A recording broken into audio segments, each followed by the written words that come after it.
My son-in-law announced the sale of our orchard before my daughter knew she had approved it. It happened on Thursday, October 9th, under the bright lights of June's high school auditorium. My granddaughter had just accepted an award for environmental science when Caleb borrowed the microphone. "We have another family milestone to celebrate," he said.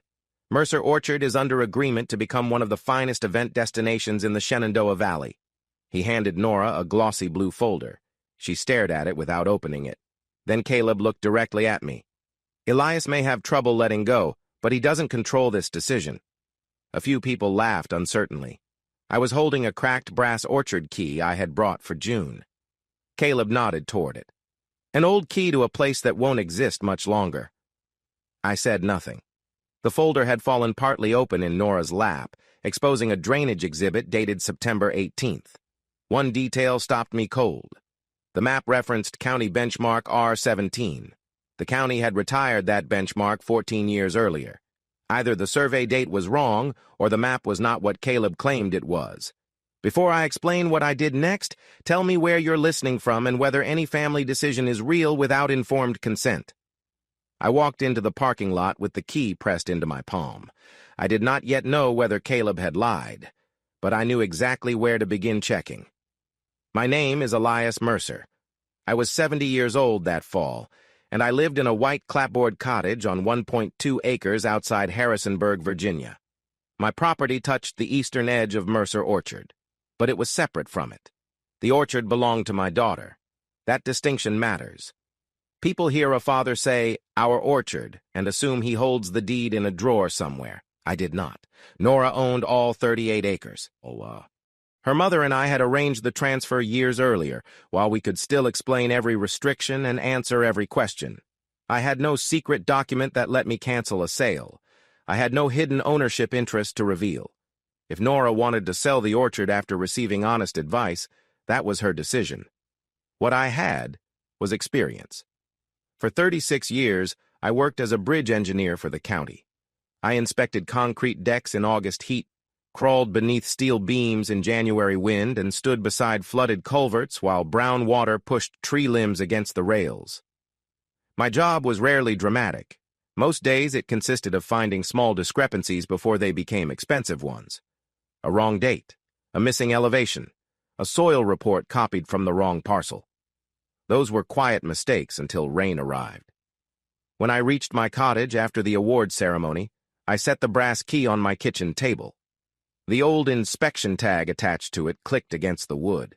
Miriam had tied that tag on with thin copper wire decades ago because I was forever losing keys in my truck. I placed a sharpened yellow field pencil beside it. That pencil was another old habit. Even after retirement, I kept one in the cup beside the telephone. Pens froze, leaked, and skipped across damp paper. A carpenter-style field pencil would write through dust, rain, and the greasy mark left by a work glove. I sat down and recorded what I had observed. October 9th, High School Auditorium. Caleb announced that Mercer Orchard was under agreement. Nora appeared surprised. Development folder contained a drainage exhibit dated September 18th. Exhibit referenced county benchmark R17. I stopped there. I did not write that Caleb had forged anything. I did not write that the developer was dishonest. I did not write that Nora had been tricked. An observation is not a conclusion. That distinction had saved me more than once in county work. I had seen good contractors blamed for failed materials they had never ordered. I had seen angry landowners insist a new road caused flooding when an older blocked pipe was responsible. Facts often arrived in pieces, and people damaged themselves when they forced those pieces into the shape they expected. Still, my hands were tight around the pencil. I wanted to drive the half-mile to the farmhouse, knock on the door, and ask Caleb what he thought he was doing. I wanted to ask Nora why she had let him speak for her in front of half the school. Then I remembered her face under those auditorium lights. She had looked embarrassed enough. If I arrived angry, Caleb would use my anger as evidence. He had already told the room I could not let go. I was not going to help him make that case. At 10:30, my phone rang. June's name appeared on the screen. "Granddad?" Still awake. "I wanted to say thank you for coming. You earned that award. I only had to sit in a chair." She gave a small laugh, but it disappeared quickly. Is Dad really selling the orchard? The question told me more than she intended. Caleb had not discussed the announcement with her either. That's something your mother needs to answer, I said. She looked surprised. I saw that. Are you going to stop him? I leaned back and studied the brass key on the table. I don't have the right to decide what happens to your mother's land. But you don't want it sold? What I wanted was complicated. I could still picture Miriam carrying baskets of winesap apples into the farmhouse kitchen. I could remember Nora, at 8 years old, standing on an overturned crate to reach the sorting table. But memory was not ownership. I want your mother to know what she's agreeing to, I said. That comes before whether I like the agreement. June was quiet. Then she asked, Why were you looking at that map? Because something on it didn't fit. What? I don't know yet.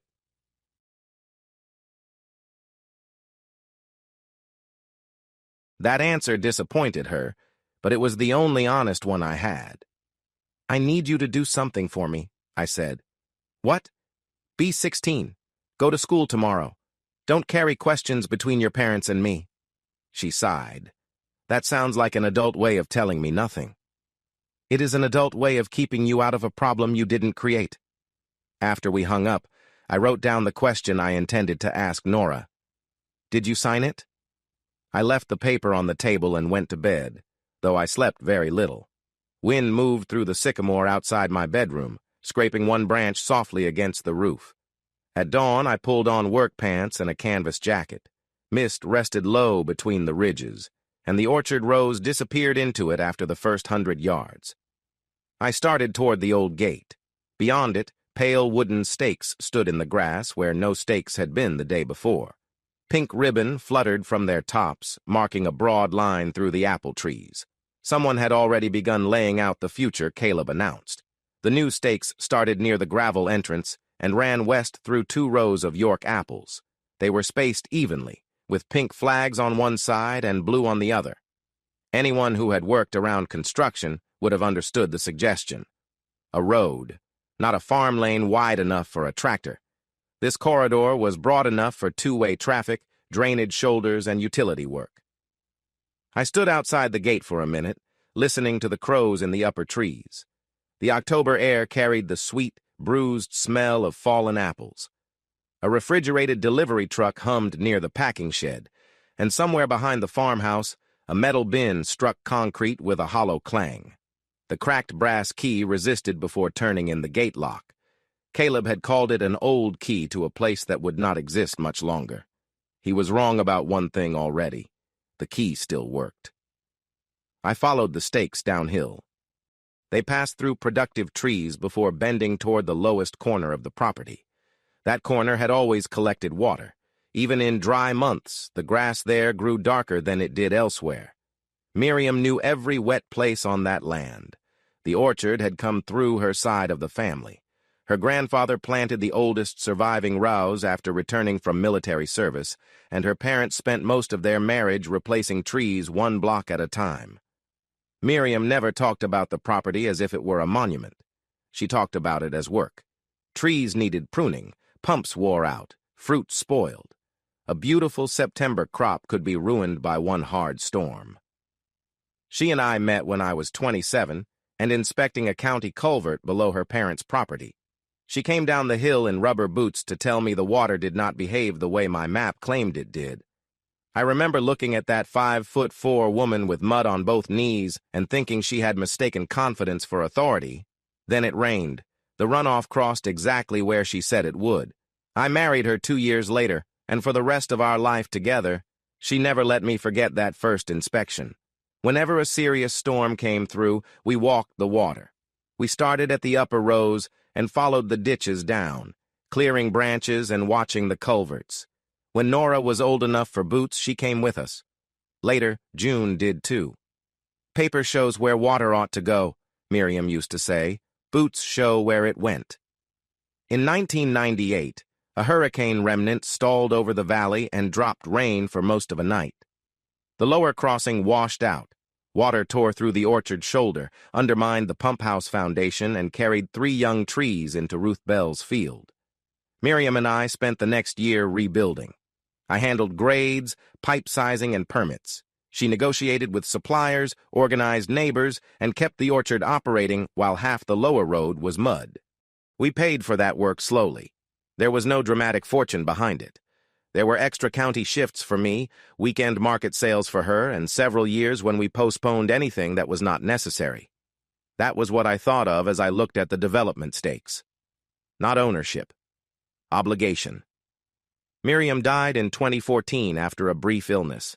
I will not turn the worst season of our family's life into a long account of hospital rooms. What mattered was that Nora came home. She sat beside her mother, managed medication schedules, cooked meals no one wanted to eat, and kept June, then 5 years old, from feeling that the whole world had become frightening. After Miriam was gone, Nora stayed close to the orchard. She had trained as a nurse and continued working for several years, but the property increasingly needed daily management. By 2018, we were planning its future seriously. That was when Valley Land Conservancy recorded the conservation easement. The easement was not a prohibition against change. It allowed farming, a farm stand, storage buildings, and other limited agricultural uses. It protected the soil and open land from intensive development. I remembered the broad purpose, not every clause. A year later, the deed transferred to Nora. Her name, her land, her decision. I kept my cottage and its separate acre and a fraction. I helped when invited. I repaired ladders, sharpened tools, and ran the farm stand when Nora needed a day away. But I stopped sitting in on every business discussion because I did not want my daughter to feel she had inherited a supervisor along with an orchard. For years, I believed stepping back was respect. Standing among those new stakes, I began to wonder whether I had stepped back so far that Caleb had filled every silence with his own version of the truth. "Granddad?" I turned. June was walking down from the farmhouse in jeans and a green school jacket. A canvas backpack hung from one shoulder. "You're out early," I said. "I left my environmental notebook in the pump shed." That sounds like a dangerous thing for an award winner to admit. She smiled, but her gaze shifted toward the stakes. "Dad says those mark the new entrance." "So he told you." "He said this orchard can't support my future." There was a challenge in her voice, but I could not tell which side she wanted me to take. "What do you think?" I asked. "I think everybody keeps using my future like it's a receipt." That was Miriam's granddaughter. I nodded toward the pump shed. "Let's find your notebook." As we walked, June asked whether her mother could stop the development. "It's her property." "That isn't an answer." "It's the only answer I can give before I know what she signed." June kicked a fallen apple away from the path. "Dad says you hate change." "Sometimes I do." She glanced at me, surprised. "I hated replacing the old packing line," I said. "The new one was safer. I hated cutting down the north block because your grandmother planted it. The trees were diseased. Disliking change doesn't automatically make a man wrong. It doesn't make him right either." At the pump shed, the galvanized roof was mottled with rust. The hasp on the outer door had stiffened, and the lock was packed with years of reddish dust. June tried her newer farm key. It would not seat properly. I took out the cracked brass key. Miriam's old county inspection tag tapped once against the metal door. I worked the key gently, feeling for the pins instead of forcing them. The cylinder turned. The pump shed smelled of damp concrete, old oil, and mouse-chewed cardboard. June found her notebook beneath a folded rain jacket and hurried toward the farmhouse before the school bus reached the end of the lane. I stayed long enough to examine the sticking door. The lower hinge had sagged, pulling the frame out of square. It was an ordinary repair. I made a note to bring a jack, penetrating oil and new bolts later. That afternoon, I returned with my toolbox. The farmhouse kitchen door was unlocked. Nora sat at the long oak table with a laptop open in front of her and 3 separate stacks of paper arranged around a cold mug of tea. One stack held seasonal payroll sheets. Another held vendor invoices. The third contained school forms and household bills. "You're running 3 offices from one chair," I said. She looked up. Fatigue had left faint shadows beneath her eyes. 4 if you count the farm stand. I came about the pump shed hinge. Of course you did. Her tone was dry, not hostile, but I heard what sat beneath it. She believed the hinge was an excuse. It was. I set my toolbox beside the back door. Do you want me to leave? Nora rubbed her forehead. No, I'm sorry. We're short 2 pickers, the refrigeration invoice is wrong, and Caleb ordered new tires without telling me which account he used. Before I could answer, Caleb came through from the farm office with his phone against his ear. He wore khaki work pants and a navy quarter-zip shirt embroidered with the Hale Grading logo. He ended the call when he saw me. Back to inspect us? I'm fixing a hinge. That shed's coming down if the project moves forward. Until then, the door still needs to close. Caleb gave a short laugh and opened the refrigerator. That was how many of our conversations had gone during the previous year. He would say something sharp enough to establish position, but mild enough to deny later. If I responded, I was combative. If I did not, he treated the silence as agreement. He took out a bottle of water and looked toward Nora's paperwork. Did the payroll transfer clear? I'm still reconciling the equipment expenses, she said. I told you those were necessary. You told me about the tires, not the excavator fuel. My company used the excavator on the Orchard Road for part of one day, and that saved this business a contractor bill. Nora looked at me, then back at the screen. The motion lasted less than a second, but it told me the argument had occurred before. Caleb's grading company had borrowed orchard equipment several times.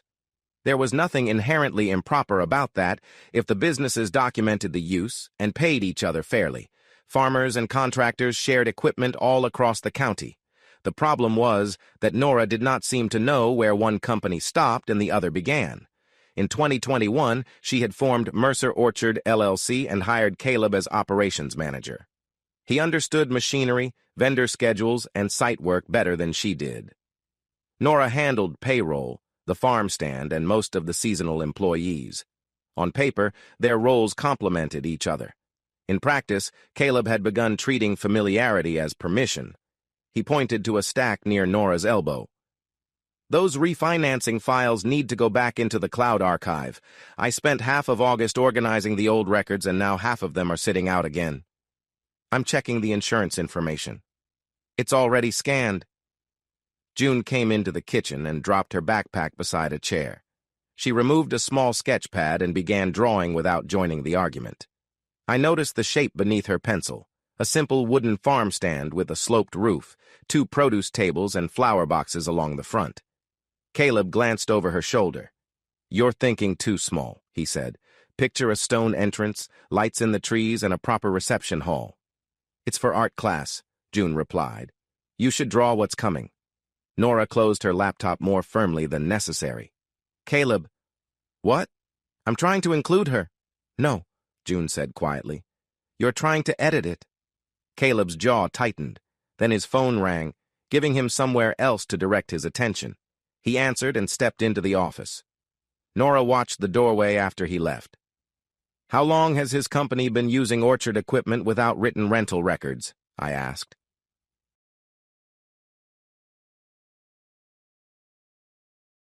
Her eyes came back to me.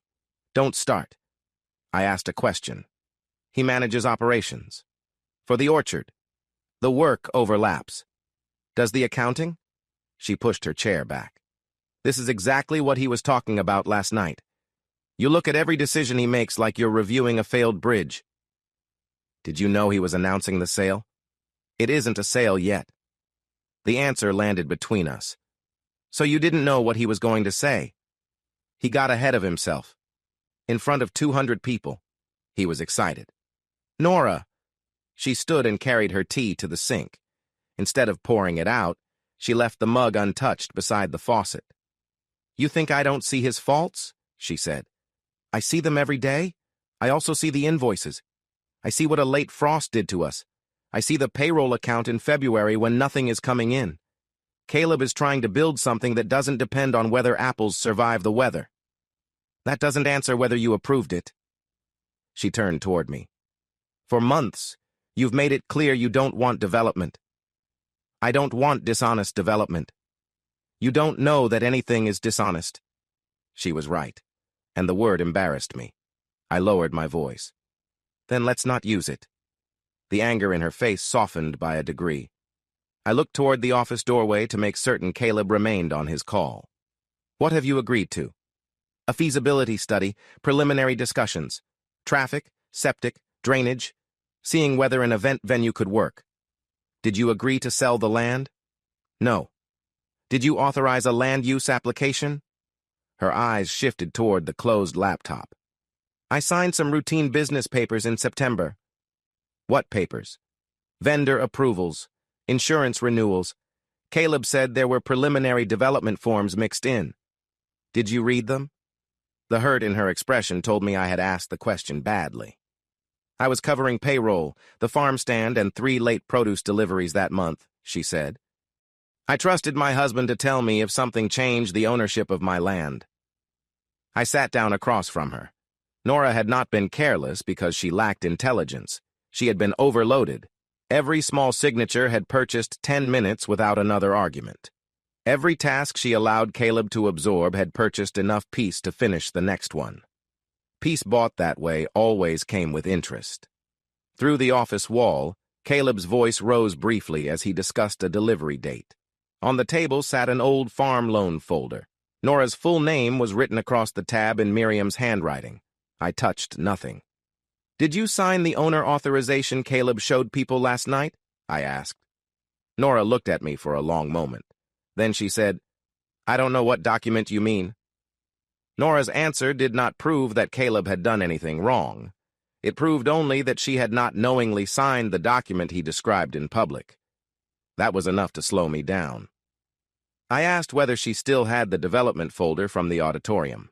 She retrieved it from the farm office after Caleb left for a site meeting. We carried it to the pump shed, where the light was better near the open door, and the distance from the farmhouse gave us room to think. I set the folder on an old workbench. The cover displayed a polished rendering of the proposed venue. A stone reception hall stood where the northern York block grew. Strings of lights crossed a terrace overlooking the valley.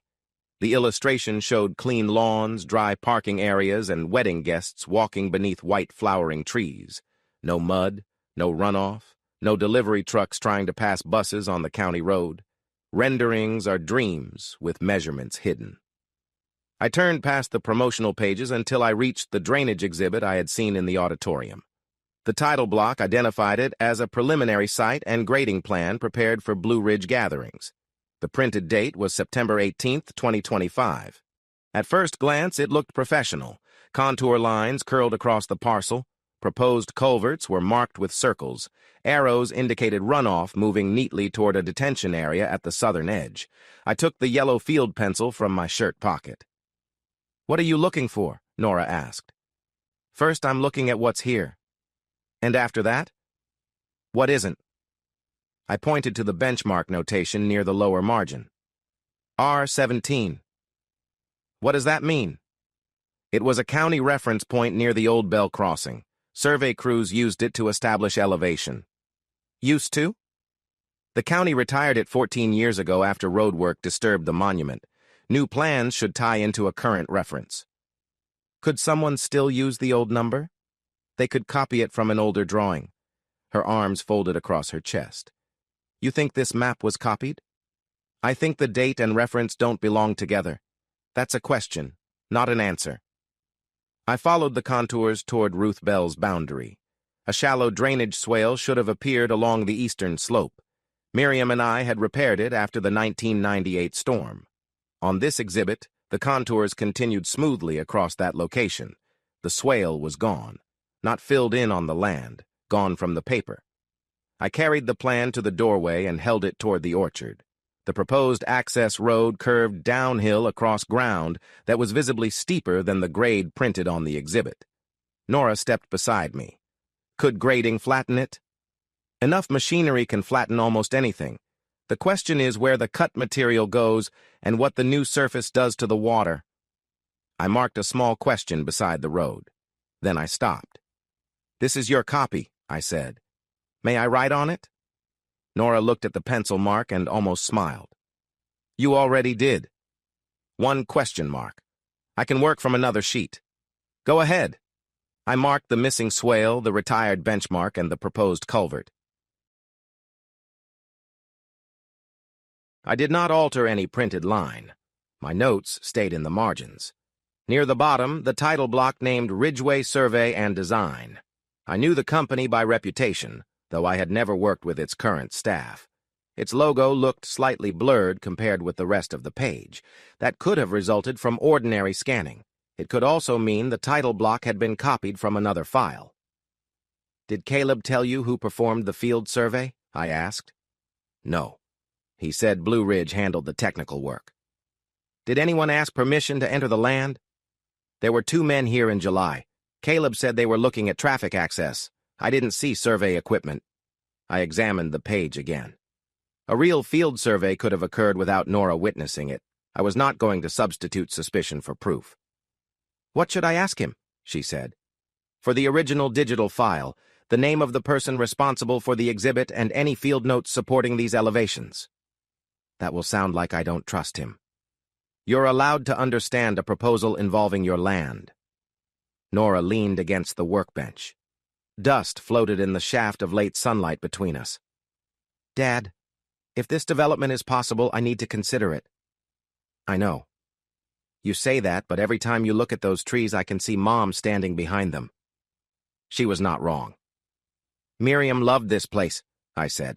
She also hated being used as an excuse. Nora looked away.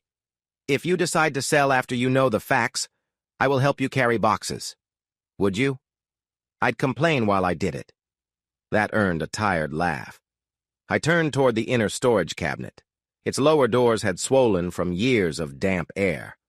The brass key opened the padlock, but the right door needed both hands before it released. Inside stood cracked pump fittings, an old pressure gauge, and 3 sections of irrigation pipe. One pipe had split along its seam. We had shut down that lower line the previous spring rather than repair it during harvest. Behind the pipe was a long cardboard survey tube stained dark at one end. I pulled it free. Miriam's handwriting ran along the side. Lower crossing, drainage, Bell line, 1998-2011. Nora touched the words with 2 fingers. I forgot she labeled everything. She expected me to forget where I put it. Inside were rolled maps, maintenance sketches, dated photographs, and copies of the original culvert calculations. I did not spread them on the dirty bench. I carried the tube to the cottage and cleared my dining table first. Nora came with me. We placed the historic drainage map beside Caleb's new exhibit.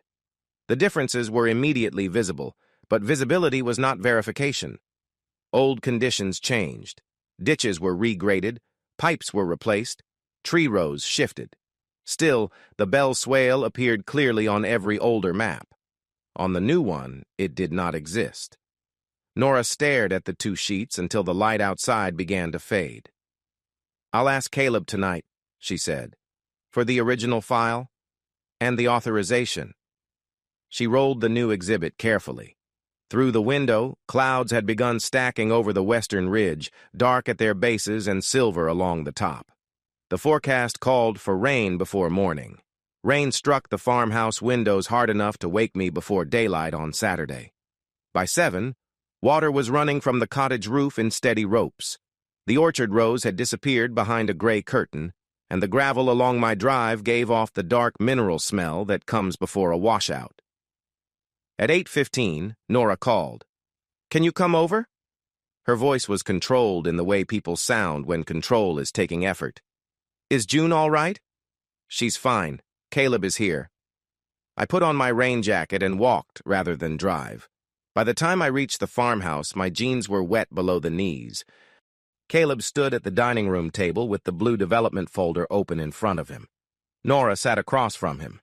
June occupied the far end with a bowl of cereal she had stopped eating. The old farm loan folder lay beside Caleb's elbow. He looked at the rain dripping from my jacket. That didn't take long. Nora called me. Of course she did. I hung the jacket over a chair and remained standing. Nora placed a sheet of paper in the center of the table. Caleb says I signed this. It was a county owner authorization form. The printed text stated that Nora Mercer Hale, as property owner, Authorize the applicant and project representatives to submit the land use request and communicate with county staff. Her signature appeared at the bottom. The date beside it was October 2nd. Where is the original? Nora asked Caleb. That is the document? This is a printout. The application was submitted electronically. What did I sign? Caleb spread his hands. A stack of business papers, the same as every other month. You told me those were refinancing and vendor forms. They included project authorization. I don't remember this page. His expression changed from impatience to concern so smoothly that it made me uneasy. Nora, you've been under pressure. Payroll, the orchard, your dad questioning everything. It's understandable if you don't remember every page. June looked down at her cereal. Nora's face lost color. Don't explain my memory to me. I'm not. I'm saying you were busy. You said I approved the sale. The development is the sale process. No, it isn't. Caleb glanced at me. There. That language. That's you. I haven't said anything, I replied. You don't have to. You found a technicality and spent all night winding her up. A retired benchmark and a missing drainage feature are questions. They're old man questions about an old map. Nora's hand came down flat on the table. Stop talking about him. Tell me who prepared the exhibit.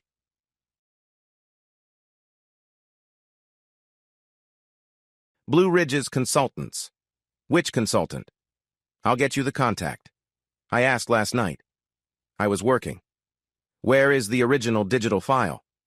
Caleb's mouth tightened. You two have already decided this is some kind of conspiracy. No, Nora said.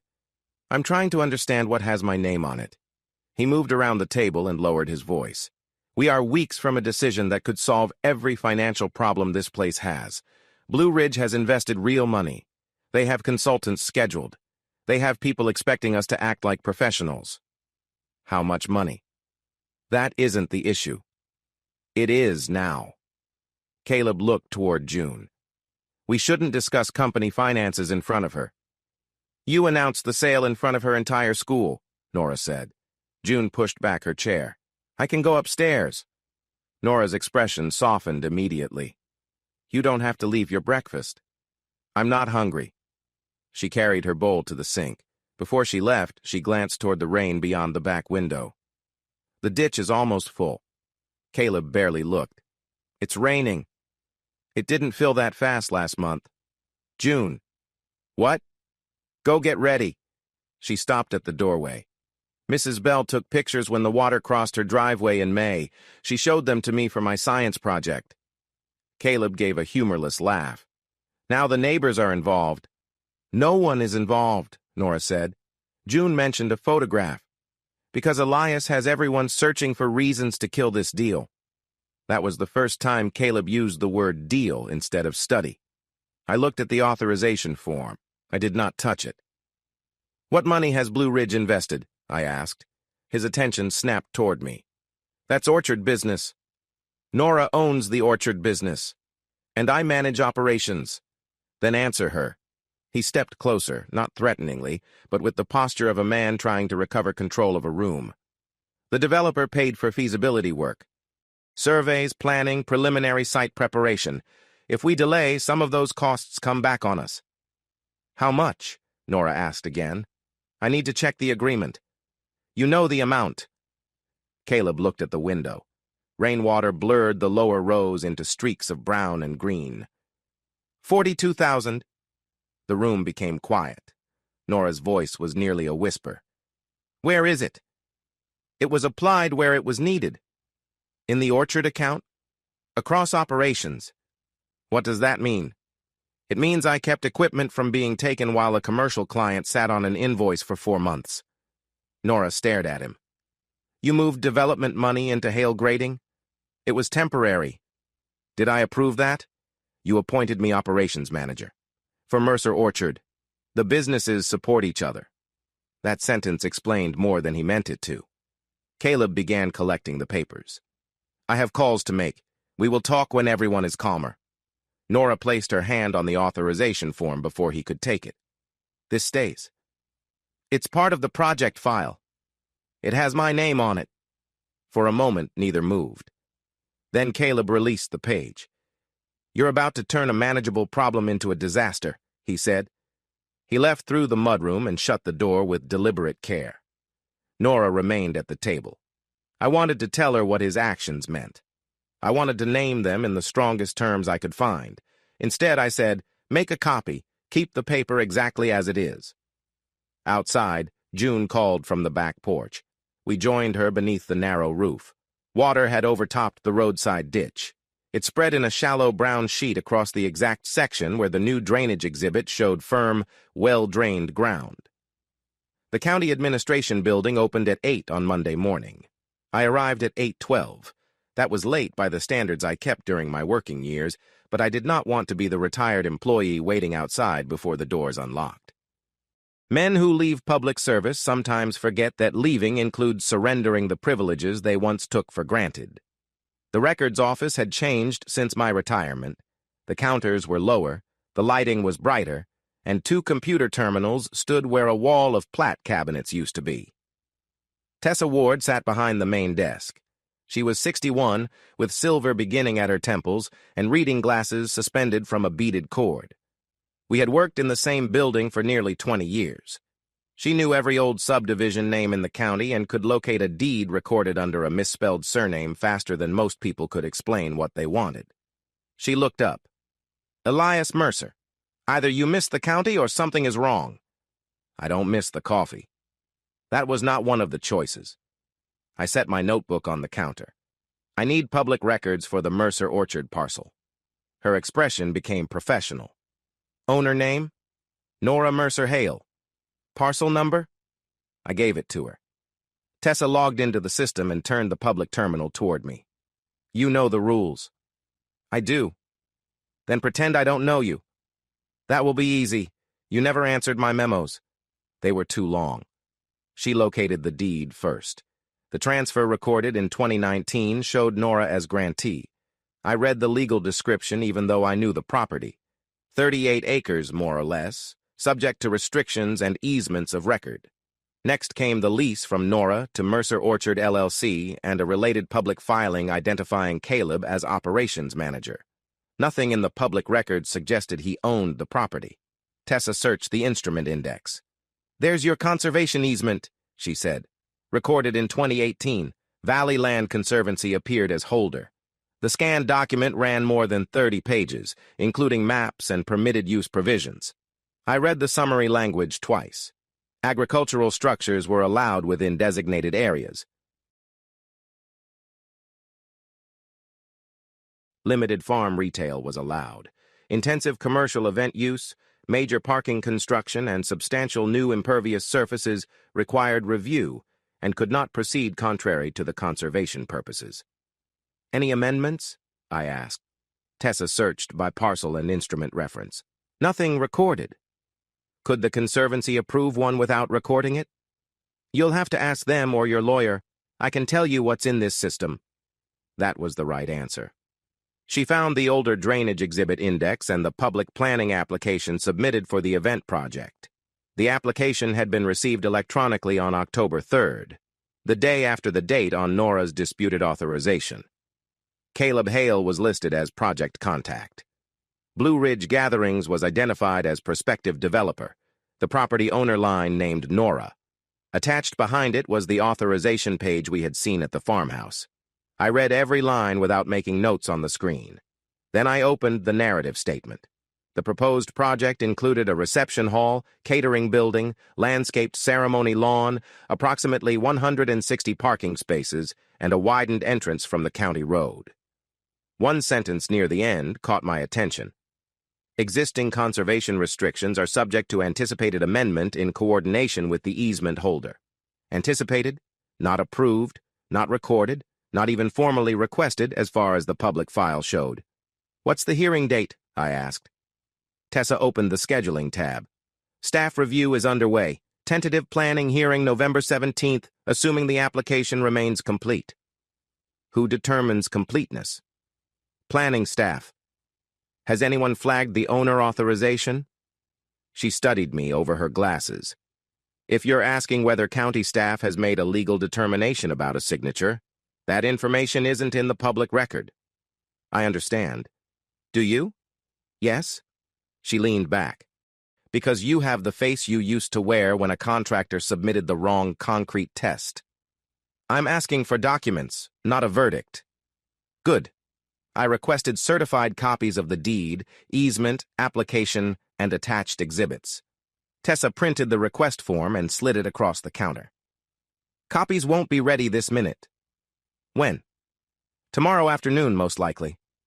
I filled out the form. Before I left, she said, Elias. I turned. Do not use my name to suggest the county has taken a position. I won't. And don't go home and diagnose the whole project from one planning file. I won't do that either. She gave me the look of someone who knew both promises would require effort. In the lobby, I sat on a wooden bench and wrote down the book and page number of the deed, the instrument number of the easement, and the application reference. Those numbers felt solid, not because they proved what Caleb intended, but because they separated what had happened from what he wanted everyone to believe had happened. The orchard had not been sold. Nora owned the land. The easement remained recorded. The project application depended on her authorization and described an amendment that had not yet appeared in any public record. I called Nora from the parking lot. What did you find? She asked. Enough to ask better questions. That sounds like you. The orchard is still titled to you. Caleb is listed as project contact, not owner. The easement is active in the county record, and the application says an amendment is anticipated. Does that mean they can change it? I don't know. The Conservancy would need to answer. She exhaled slowly. What do I do? I looked back at the glass doors of the administration building. There's a land use attorney in Harrisonburg named Dana Cole. I worked across the table from her on 2 road cases. She was careful and direct. Do you trust her? I trust her to tell you when she doesn't know something. Nora was silent. I can give you her number, I said. What you do with it is yours. Dana Cole's office occupied the 2nd floor of a renovated brick building near downtown Harrisonburg. The waiting room had 2 upholstered chairs, a rack of local planning publications, and a window overlooking a narrow alley where delivery trucks passed within inches of the wall. Nora made the appointment herself. That mattered to Dana. When we arrived Tuesday afternoon, she shook Nora's hand first. I understand your father may be paying for this initial consultation, she said. Nora nodded. Then I want to be clear before we sit down. If you retain me, you are my client, not your father. He cannot tell me what position to take, and I will not share your information with him unless you authorize it. I understand, Nora said. Dana looked at me. So do I replied. Engineers often say that before explaining my job to me. I was a county engineer. I learned not to explain lawyers to themselves. One corner of her mouth lifted. Her office held no dramatic wall of legal books. Most current material was digital. A few framed survey plats hung behind her desk, along with a photograph of Dana hiking somewhere above the tree line. Nora placed the blue development folder on the conference table. I set down copies of my notes, but Dana did not reach for them immediately. Tell me what you believe happened, she said to Nora. For the next 20 minutes, Nora explained the development discussions, Caleb's public announcement, the authorization form, and the $42,000 advance. Dana asked short questions. What did you sign in September? I don't know every page. Did you sign before a notary? Not that I remember. Did you authorize Caleb to submit land use applications? Not knowingly. Did you authorize him to transfer the developer's money to his separate company? No. Has anyone presented you with a completed purchase contract? No. Has a closing date been scheduled? No. Dana made notes. Then, based on what you have told me, we are not dealing with a completed sale. We are dealing with a conditional proposal, a pending application, and a disputed authorization. Nora's shoulders lowered slightly. So he can't sell it without me. Dana rested her pen on the pad. I have reviewed only what you brought today. Generally, a manager of an operating company does not acquire the power to convey land owned by someone else merely because he manages farm operations, but I need to review the deed, lease, company documents, and every development agreement before I advise you about your specific position. She turned to me. Mr. Mercer, do you own any interest in the orchard parcel? No. Do you hold a life estate, option, mortgage, or right of first refusal? No. Do you control the conservancy? No. Good. That keeps your concern from being confused with a competing property claim. It was useful to hear the boundaries stated plainly. Dana reviewed the certified property records, the Mercer Orchard operating agreement, and the development folder. The operating agreement gave Caleb authority over routine vendors, labor scheduling, equipment maintenance, and expenses within an approved budget. It did not authorize him to sell Nora's land or sign an owner consent in her name. The conditional letter from Blue Ridge Gatherings contemplated due diligence, county approvals, easement review, and a later purchase agreement. It was not itself a deed or completed sale. There is pressure here, Dana said, but pressure is not the same as transfer. Nora looked at the owner authorization page. What about this? We preserve it. We obtain the native file if possible. We compare it with documents you know you signed. We do not publicly accuse anyone of forgery based only on your lack of memory. I know my signature. I believe you recognize your own signature. I also want evidence that can survive disagreement. Dana's voice was not cold. It was disciplined. She advised Nora to create a private email account Caleb could not access and to change passwords on personal financial and medical accounts. She did not suggest hiding jointly owned money or taking business records unlawfully. She told Nora to preserve copies of documents she was entitled to access and not alter original files. Then she asked me to wait in the reception area. Nora looked startled. Dana did not apologize. I need to speak with my potential client alone. I gathered my notebook and went outside. The waiting room clock ticked louder than any clock should. I sat beneath a framed photograph of a covered bridge and resisted the urge to inspect the truss details. For years, I had told myself I was staying out of Nora's decisions. Yet the moment she asked for help, I wanted to sit in every meeting, hear every answer, and make certain no one overlooked anything. Waiting outside felt less like exclusion than a test. 40 minutes later, Nora opened the office door. Her eyes were red, but her posture was straighter. I retained her, she said. Dana joined us. With Nora's permission, I can tell you our immediate steps. We will confirm the certified property records, contact the easement holder, and request the native owner authorization file. We will also arrange an independent technical review. Your historical records may be useful, but no one will rely on your opinion alone. That's how it should be, I said.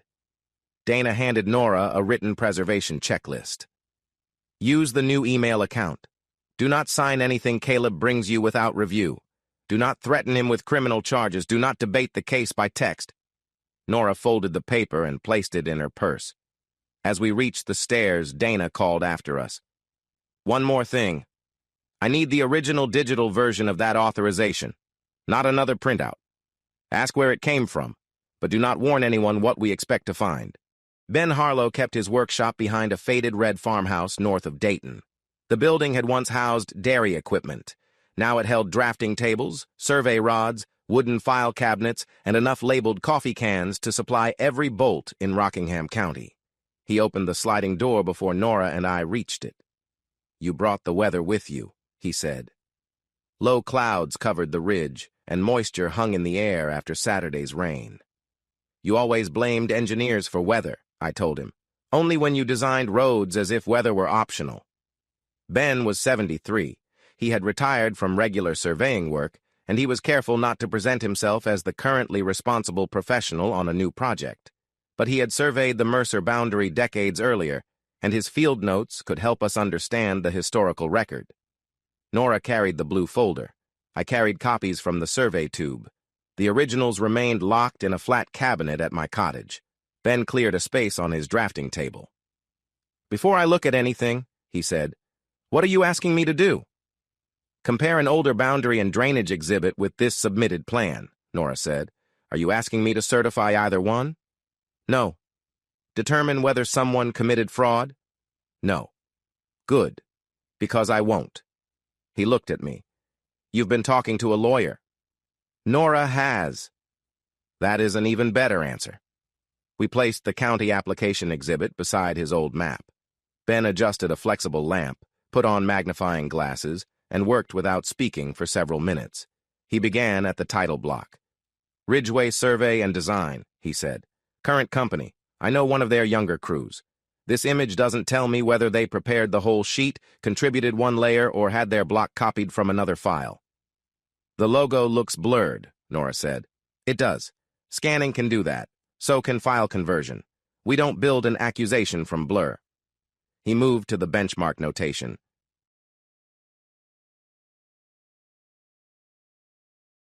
R17. Retired, I said. I remember. Bell crossing work disturbed it. Ben opened a narrow drawer and removed a field notebook with a dark green cover. The pages were wrinkled and the binding had been repaired with cloth tape. He found the orchard entry by date. Here, he said. His original notes referenced R17 and 2 supplemental points tied to the old crossing. Hand-drawn arrows showed the swale running along Ruth Bell's boundary. Ben traced the line with a blunt fingernail. This was the existing ground when I observed it. That does not prove the ground is identical today. But if a current exhibit uses this old benchmark, I would expect supporting notes explaining how it was re-established or transferred. Could they use it as an assumed reference? Nora asked. They could, if the sheet clearly said that, and if the use fit the purpose. This sheet presents elevations as though they describe current conditions. He pointed at 2 contour labels. These are unusual. What's wrong with them? Nora asked. Nothing by themselves. The spacing suggests the slope was smoothed between the upper row and the access lane. That may represent proposed grading, but the legend does not consistently separate proposed contours from existing ones. I leaned closer. The printed lines overlapped in several places. On a proper grading exhibit, existing and proposed conditions should be distinguishable. Ben looked toward me. You saw the swale? I saw that it was missing. Not exactly. He pointed to a faint line near the proposed parking area. It may have been moved. The new plan redirected the drainage feature farther west, away from the Bell property, then sent it toward a proposed culvert. But nothing on the ground suggested that relocation had occurred. Nora studied both maps. So someone changed the line. Someone changed a line in a drawing, Ben said. That is all I can tell you.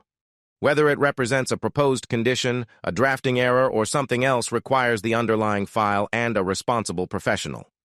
He shifted to the culvert symbol. This structure does not appear in my notes. It isn't on the property, I said. Then it is either proposed or mistaken.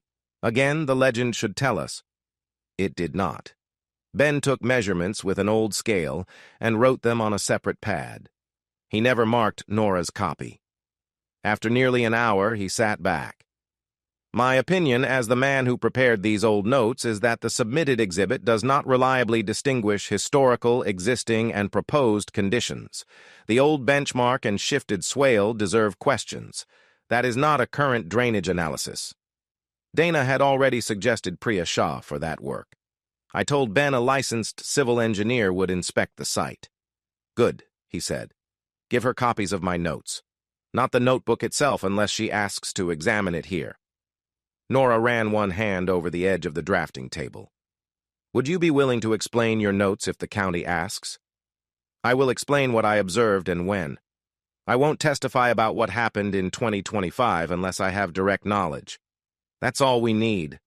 Ben closed the green notebook. As we carried the maps toward the door, he asked, Has anyone walked the Bell Ditch in a hard rain lately? June saw it Saturday, I said. Children notice water better than adults. Adults keep looking at where a ditch was supposed to be. Outside, Nora stopped beside my truck. You didn't tell him what you wanted him to find. No. Would you have, 10 years ago? The question was fair. I might have told him where to look. And now? Now I'm trying to learn the difference between helping and steering. Nora looked toward the cloud-covered mountains. Ruth will be home after lunch, she said. June texted her. I glanced at her. You let June contact her? She asked permission first. That was another distinction worth noticing.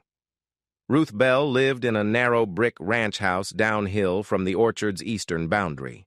A row of white pines separated her yard from the county road, and a shallow ditch ran past her driveway before turning toward the old crossing. She met us beneath her carport, wearing rubber boots and a gray sweatshirt. June stood beside her with a tablet tucked beneath one arm. "I hope I didn't start something," Ruth said. "You didn't," Nora replied. "We're trying to understand what the water already does." Ruth studied her for a moment. "That sounds like your mother." Nora glanced at me, then smiled faintly. Ruth led us into a small laundry room that doubled as her garden office. Seed catalogs, gloves, and pruning shears covered one counter. On another sat a laptop. "I started taking pictures after the second washout," she said. "Not because I was building a case against anybody. The county asked me to document when the driveway flooded." She opened a folder labeled by year. The photographs showed the same area in different storms. Each file carried a date and time. Some images included fixed landmarks, the mailbox, a fence post, the corner of the carport, that made the water depth easier to understand. One photograph from May showed brown runoff crossing the lower half of Ruth's gravel driveway. Another showed sediment spread across the road shoulder. June pointed to the top of the frame. "That water came through the orchard ditch." Ruth nodded. "I watched it come around the lower row. The county crew cleared the pipe afterward, which helped. But the ground above me still sends water this direction when it comes down fast." I did not treat the photographs as engineering calculations. They could not tell us exact flow volume or predict what a new parking area would do, but they documented observed conditions the submitted exhibit barely acknowledged. "May we have copies?" Nora asked.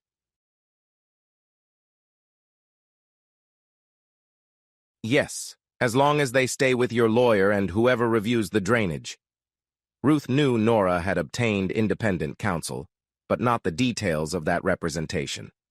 Caleb knew neither Dana's identity nor the evidence under review. "We'll preserve the file information," Nora said. A light shower began tapping the carport roof. It was nothing like Saturday's storm, but the soil was still saturated. June pulled on her hood. "Can we walk it?" Nora looked at me. "You're the one who taught her." "Miriam taught all of us." We started near Ruth's driveway and followed the ditch uphill. Wet leaves clung to our boots. The drainage path narrowed at the property boundary, passed beneath a sagging wire fence, and curved toward the orchard. June moved ahead, stepping around the softest ground without needing instruction. "When I was little, Granddad made it a game," she told Ruth. "We had to guess which branch would get stuck first." "I did not make drainage failure a game. You gave points. I may have made certain educational adjustments." Nora laughed. It was the first unguarded sound I had heard from her since the auditorium. At the lower orchard row, I took out my yellow pencil and a photocopy of the historical map. I marked the direction of visible flow, the clogged depression beside the fence, and the elevation change where the new exhibit had shifted the swale west. Nora stood on the proposed access alignment and looked uphill. The development rendering placed a broad parking field above us. 160 vehicles meant a large area of compacted base, pavement, or another engineered surface. Whatever material they selected, the site would shed water differently from orchard grass. "Could they build something to control it?" she asked. "Yes." "Then Caleb is right that the issue can be fixed." I didn't say easily. I said engineered controls are possible. They would need current data, enough space, and a design that accounts for downstream conditions. What if the project can still work? Then a qualified engineer should be able to demonstrate that without pretending this swale is somewhere else. Ruth pointed toward her driveway. "I'm not against weddings. I'm against water in my garage." That plain sentence carried more weight than an angry speech. June crouched near a patch of flattened grass. "This is where it crossed Saturday." She showed us a faint line of apple leaves and straw deposited several yards from the established ditch. Water had spread across the surface and left its debris behind. I drew another arrow. By mid-afternoon, we returned to the farmhouse. Nora used her new email account to send Ruth's original files to Dana. She did not alter or rename them. Dana arranged a secure video call with Priya Shah, a licensed civil engineer whose firm handled drainage and small site reviews. Priya appeared on Nora's laptop from an office lined with rolled plans. She listened more than she spoke. "I want to separate three things," Priya said. "Historic conditions, current observed conditions, and predicted conditions after development. Your older maps help with the first. The photographs provide context for the second. Neither replaces a current field review or runoff calculations." I looked at the screen and had to resist answering before Nora did.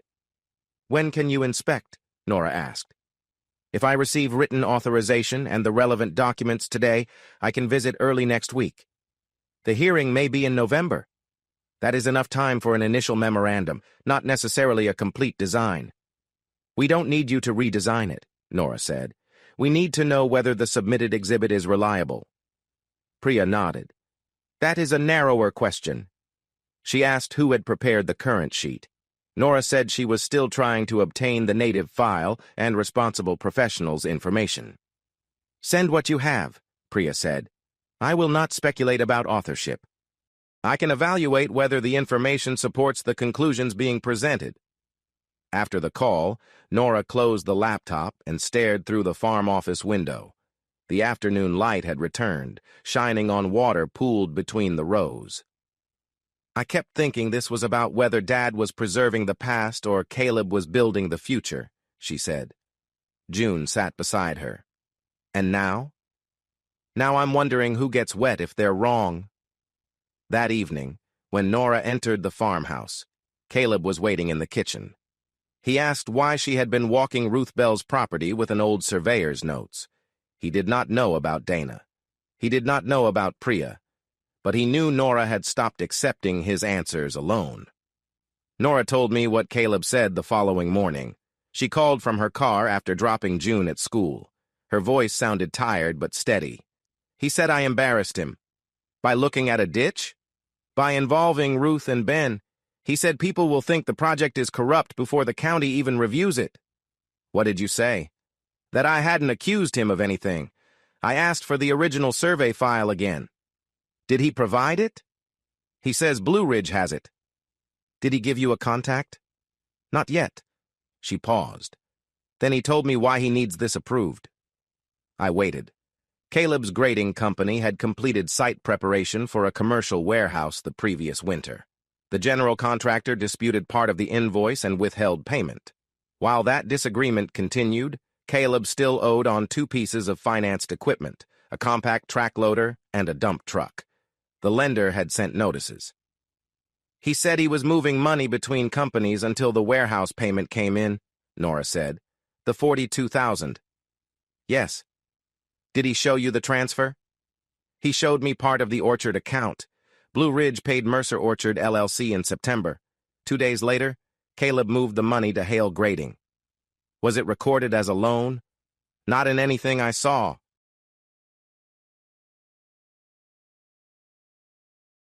That did not tell us whether the transfer was a bookkeeping failure, a breach of his management authority, or something more serious. It did tell us the money had not been used for the purpose Nora understood. "What did the agreement say the advance was for?" I asked. "Feasibility costs, consultants, application fees, survey work, and preliminary planning." "Any repayment language?"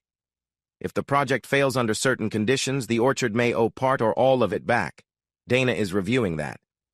Caleb had spent the money meant to determine whether the project could proceed. Now he needed approval to avoid explaining why those funds were unavailable. Urgency had acquired a price. "What does he want from you?" I asked. "He says if I cooperate, Blue Ridge will move into the next phase and the advance won't matter. He thinks a development payment will clear the equipment debt." "And if you don't?" "He says the orchard may have to repay money it no longer has." Nora was silent for several seconds. "I understand why he panicked," she said. Understanding was one of my daughter's strengths. Caleb had begun using it as a doorway. "You can understand fear without agreeing to what fear produced," I said. "I know." But she did not sound as if knowing made the choice easier. Later that morning, she met Dana without me. With Nora's permission, Dana called afterward to discuss the records needed from my historical files. "We have two separate problems," Dana said. "The project's legal and technical viability and the movement of the advance. They may influence each other, but we should not collapse them into one accusation." "Agreed. I have contacted Valley Land Conservancy with Nora's authorization." "Who is handling it?" "Lila Grant, Stewardship Director." I knew the name but had never met her. Dana explained that Lila would review the recorded easement, internal correspondence, and any pending amendment request. Until that review was complete, no one should claim that the Conservancy had rejected the project. At noon, Nora and I joined Dana for a conference call. Lila's voice was warm and precise. "I have reviewed the Mercer easement and our current project files," she said. "The easement remains in force. We have not approved an amendment for an event venue." "Has Caleb requested one?" Nora asked. "We received an informal inquiry in July about permissible agricultural events. We responded with general information and asked for a concept plan. We did not receive a complete amendment request. Did anyone tell him an amendment would be routine?" "No one authorized to speak for Valley Land Conservancy." Dana asked whether the proposed reception hall, parking area, and road could comply with the existing easement. "I cannot give a final answer without the complete plan and formal review," Lila said. "Based on the intensity described in the county application, it raises significant conflicts with the easement's conservation purposes." That was not a theatrical rejection.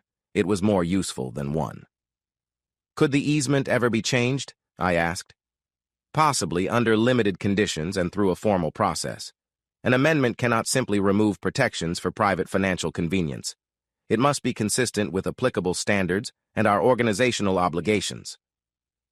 Nora sat with one hand pressed against her forehead. "Blue Ridge thinks the amendment is anticipated." "Who told you that?" Lila asked. "It's in the county application." There was a brief pause. "I would like a copy of that language." Dana promised to send it. After the call, Nora walked to the office window. Outside, Caleb's track loader sat near the packing shed. Mud dried along its steel tracks. "Caleb told me the easement was paperwork," she said. Dana closed her file. "People often call a restriction paperwork when they want someone else to ignore what the paper says." "What happens now?" "We verify the owner authorization. We provide the Conservancy with the submitted plan. We ask the county to preserve the application record. And you do not sign a guarantee to replace money you did not authorize him to transfer." Nora turned. "He hasn't asked me to sign one." "Not yet," Dana said. The words unsettled me because they were not a prediction made for drama. The conditional agreement contained a reimbursement section. If Caleb could not produce the money, the most direct path would be persuading Nora to accept personal responsibility. Dana opened the copy of the old farm loan folder we had brought. "Caleb said Nora signed the authorization in a stack of documents. We need comparison material from files he could access." Nora looked at the folder tab written in Miriam's hand. In August, June scanned several old records for him. "What records?" Dana asked. "Insurance papers, equipment loans, the original farm loan." "Find the digital directory," Dana said. "Do not edit anything. Do not move the files. Make a list of what is there and let me know whether the authorization signature resembles any existing scan." Nora picked up the folder. For the first time, I saw fear in her face that had nothing to do with losing the orchard. She was beginning to question how her own name had entered the county record.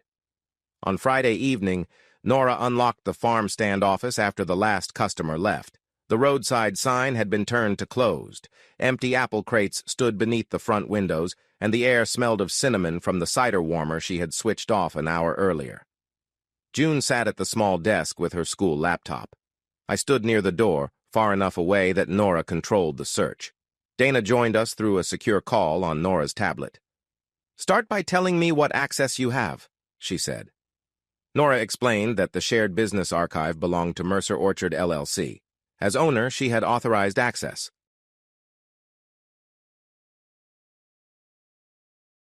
The directory contained vendor contracts, insurance records, and historical loan files. "Do not open Caleb's private email," Dana said. "Do not guess passwords. Work only with records you are entitled to review. Nora navigated to a folder labeled Archive Scans, August 2025. Inside were 43 PDF files. June leaned forward. I made those. Nora looked at her. When? Dad asked me before school started. His office scanner kept jamming. What did he give you? A box from the closet. He said you wanted everything backed up. Nora's face tightened, but her voice remained gentle. You didn't do anything wrong. I didn't say I did. You're thinking it. June looked away from the screen. I just scanned what he handed me. Exactly. Nora opened the file list but waited for Dana's instruction. Locate a document you remember signing in ink, Dana said. Preferably one close enough in formality to show your full signature. They found the original farm loan modification from several years earlier. Nora's signature appeared on the final page in blue ink. The scanned image showed a tiny white gap where the last stroke crossed a crease in the paper. Nora opened the disputed owner authorization in a separate window. At ordinary size, the signatures looked similar because both were hers. She enlarged them. June stopped moving. The same white gap appeared near the final letter. Nora placed the images side by side. The upward stroke, the slight break in the middle initial, and the angle of the final line matched exactly. That can't happen twice, she said. Dana did not answer immediately. Can you display the document properties without changing them? Nora opened the information panel. The farm loan scan had been created in August. The owner authorization PDF showed a later assembly date of October 2nd. Its properties did not identify who assembled it. Dana asked Nora to send preserved copies through the secure client portal. She also asked for screenshots of the file paths and properties. I watched Nora's hands. They were steady until the upload completed. Then she lowered them into her lap. He copied it. The images appear consistent with reuse, Dana said. That is strong reason for further examination. It is not yet a formal finding about who performed the copying. Who else would do it? I understand the inference. My job is to preserve the evidence before we state the conclusion. Nora nodded, though tears had gathered in her eyes. June pushed away from the desk. Dad asked me to scan it. Nora turned toward her immediately. No, he asked you to scan a box of records. Whatever an adult did afterward belongs to the adult. If I hadn't... June. The firmness in Nora's voice stopped her. You helped with a task. You did not authorize anyone to use my signature. You are not carrying this. June stared at her mother, then nodded once. I wanted to say something comforting, but Nora had already said the right thing. Adding my voice would only risk turning comfort into a chorus of adult explanations. She reached across the desk and took June's hand. For several minutes, none of us spoke. Then June said, I have something else. She opened a folder on her phone. During the award ceremony, the school environmental club had asked students to record short clips for its social media page. June had been filming when Caleb took the microphone. Her video captured his full announcement. Mercer Orchard was under agreement. Nora had approved the plan. Elias had no authority to interfere.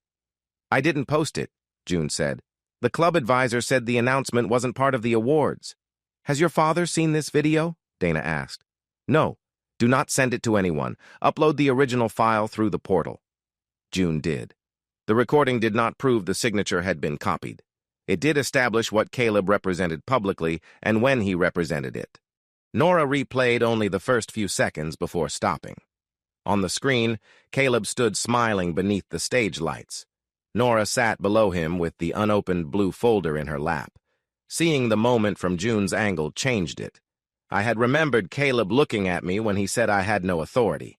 The video showed something I had missed. Before he looked at me, he looked down at Nora. He watched her surprise and continued anyway. Nora closed the file.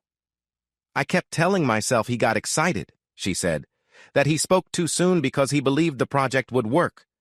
Dana's voice softened. You do not have to decide the future of your marriage tonight. You do need to decide what documents you will sign. Nora drew a slow breath. I'm not signing anything. Her phone vibrated on the desk. A message from Caleb appeared on the locked screen. I'm coming to the farmhouse at 8. Blue Ridge needs the family consent and repayment guarantee tonight. We are finishing this. Nora read it twice. Then she looked at June. You're spending the evening with Sophie's family. June opened her mouth to object. This is not a punishment, Nora said. And it is not your meeting.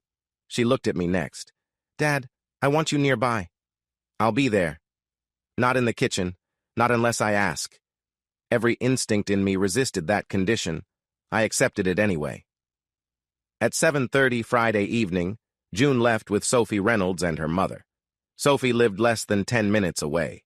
Nora walked June to the car, spoke privately with Mrs. Reynolds, and made certain June understood that she could call at any hour. June hugged her mother before getting in. She hugged me too. Don't let them make decisions about me, she whispered. That is not your job to prevent, I said. Your mother knows what she is doing. I hoped I sounded more certain than I felt. Nora had arranged the meeting by text. She told Caleb she would listen, but would not sign anything without time to review it. She preserved his responses through her private account and sent copies to Dana. I parked my truck beside the pump shed, where I could reach the farmhouse quickly without sitting in the kitchen as a silent threat. Nora had asked me to remain outside unless invited. At 8:07, Caleb's truck turned into the lane. He carried a black document case beneath one arm. He saw my truck and slowed, but he did not stop. A minute later, the farmhouse kitchen light brightened when he entered. I waited in the pump shed. The old building held the day's cold. Water ticked from the roof into a metal bucket near the rear wall. I sat on an overturned crate with my phone in one hand and the brass key in the other. Waiting was harder than action. I could replace a damaged culvert. I could calculate a load path. I could not calculate what my daughter would lose if she confronted her husband and what she would lose if she did not. 20 minutes passed. I heard no shouting. The farmhouse was too far away for words to carry, but I saw Caleb's shadow cross the kitchen window several times. At 8:40, the back door opened. Nora stood beneath the porch light. Dad. I rose so fast the crate tipped behind me. She did not wave me toward the house. She walked across the wet yard carrying the black document case. Is he gone? He's collecting clothes. Are you all right? Yes. That answer did not mean she was unhurt. It meant she was in control of what happened next. We returned to the porch. Caleb came through the mudroom with a duffel bag. His face was pale with anger. You're proud of this? He asked me. No. You've been waiting for a chance to break us apart. I stayed outside because Nora asked me to. You coached her. Nora stepped between the conversation before it could become an argument. I asked the questions. Caleb looked at her. When this collapses, remember that. He walked to his truck and left without accelerating or slamming the door. His restraint felt deliberate, as if he wanted the scene to appear reasonable from a distance. Inside, the kitchen table held 3 unsigned documents. The first was a family consent statement supporting the county application. The second was a reimbursement agreement acknowledging the developer's $42,000 advance. The third was a personal guarantee under which Nora would become directly responsible for repayment if Mercer Orchard LLC could not pay. Nora told me what had occurred. Caleb began with an apology. He said the auditorium announcement had been premature and admitted he should have explained the development more clearly. He claimed he had moved the advance only because his grading company was waiting on money it had earned. He said we were one family, Nora told me. He said moving money between the businesses was no different from moving it between pockets. What did you say? I said one pocket belonged to the orchard and he did not own the pants. Despite everything, I nearly smiled. Then his tone had changed. He warned that Blue Ridge could leave, the advance could become due, the equipment lender could take the track loader and dump truck. Seasonal workers could lose income. He placed the documents on the table and said Nora's signature would buy them time. She asked the 3 questions she had prepared. Who copied her signature onto the county authorization? Why was the easement described as awaiting a routine amendment when the Conservancy had approved nothing? Why was project money transferred to his separate company without her written approval? Caleb did not directly answer the first question. He said Nora had signed many documents and could not reasonably expect him to remember how every electronic file had been assembled. On the easement, he said all development required negotiation and accused me of pretending ordinary uncertainty was dishonesty. On the money, he repeated that the transfer was temporary. Then Nora asked him to put those answers in writing. He refused. When she declined to sign the new packet, he told her he could sell orchard equipment to replace the money. I reminded him that the equipment belonged to Mercer Orchard LLC, Nora said. He told me he managed operations and could decide what was necessary. What did you say? I told him his management authority was not permission to sell assets to cover a transfer I never approved. That was when she asked him to leave for the night. I looked at the unsigned guarantee. He will claim you caused the default. I know. I can cover $42,000. Nora's expression hardened. No. It would remove his leverage and replace it with yours. The words struck cleanly because she did not raise her voice. I would never use it against you. I know you believe that. But if you pay every problem away before I understand it, I'm still standing inside a decision made by someone else. I sat down. She was right. There are ways to control a person that look like generosity from the outside. My instinct came from love, but love did not make the result automatically respectful. Nora gathered the 3 documents and placed them in a clear folder. I need your help, she said. I don't need you to own the solution. All right. She looked toward the dark window over the sink. Tomorrow I want my name taken off everything I did not approve. Nora and June moved into my cottage on Saturday morning. Moved was too strong a word for what they carried. Nora brought 2 suitcases, a plastic file box, and the nursing bag she had not used regularly in months. June brought a duffel, her school backpack, and the sketch pad containing her farm stand drawings. The cottage had 2 bedrooms. One was mine. The other had served as a sewing room when Miriam was alive, and a storage room afterward. I cleared it before noon. June stood in the doorway while I carried out boxes of Christmas decorations and old county manuals. Where are Mom and I both supposed to sleep? There's a pull-out sofa. That thing has a metal bar designed by somebody who hated spines. I spent 36 years around engineers. That is possible.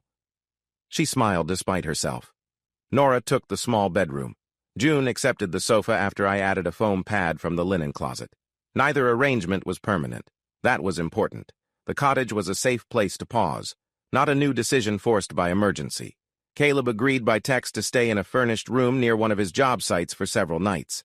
Dana advised Nora about preserving access to the farmhouse and farm office, but she did not pretend a weekend message settled every marital or property question. On Saturday afternoon, Dana joined us through a secure video call.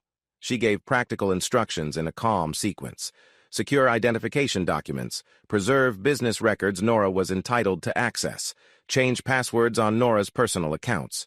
Do not remove money from joint accounts without advice. Do not erase messages. Do not send accusations through social media. Do not ask June to carry information between her parents. Nora wrote every point in a new notebook. What about the farmhouse? She asked. You still own the land, and your rights relating to the home and marriage require a fuller review, Dana said. For this weekend, focus on safety, access, and preserving the status quo. If Caleb blocks lawful access or disposes of assets, contact me rather than confronting him alone. He threatened to sell orchard equipment. Then we notify him in writing that authority to sell disputed assets is contested and that records must be preserved. Dana's language was careful. She did not promise that one letter would freeze the world. She created a record and a line Caleb could choose whether to cross. June sat at my kitchen table drawing while we talked. Dana occasionally checked whether she was within hearing distance before discussing sensitive financial details. At one point, June looked up. Can you tell Dad not to text me questions about Mom? Nora's face changed. Has he? He asked if you're meeting a lawyer. Nora did not answer the question through June. Dana said, Save the message. Your mother can tell him directly that you are not a communication channel. June nodded and returned to her drawing. That afternoon, Nora sent Caleb a simple boundary. All project and financial communication would be written and directed to her, not through June. She did not identify Dana, Priya, or the evidence under review.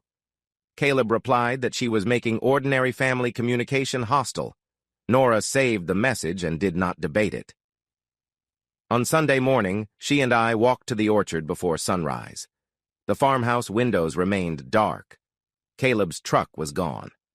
We inspected the equipment yard. The track loader, tractor, and 2 utility trailers were still present. Nora photographed their condition and identification plates for the business inventory. "You taught me to document everything," she said. "I also taught you to label canned peaches with the wrong year. That was Mom's system. Miriam believed preserves improved with mystery."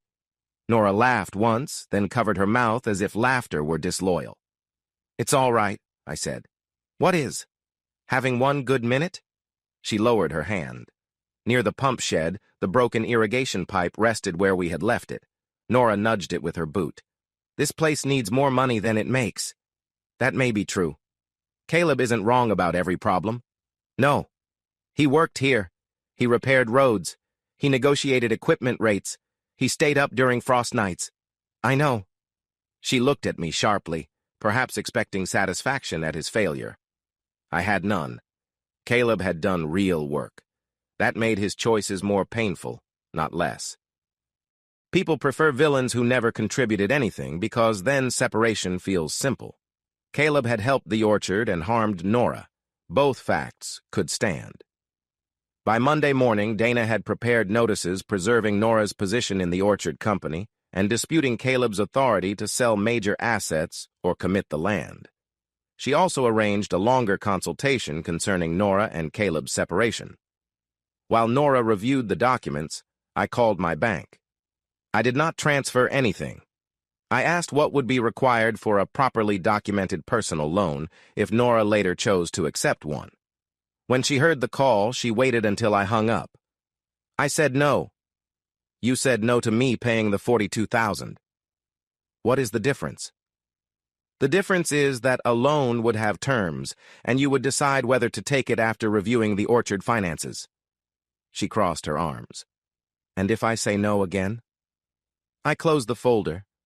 She studied me for a moment. "That is new. It is uncomfortable." "Good." I smiled. She sat beside me and opened the financial records. For 2 hours, we listed payroll dates, refrigeration costs, equipment obligations, and available cash.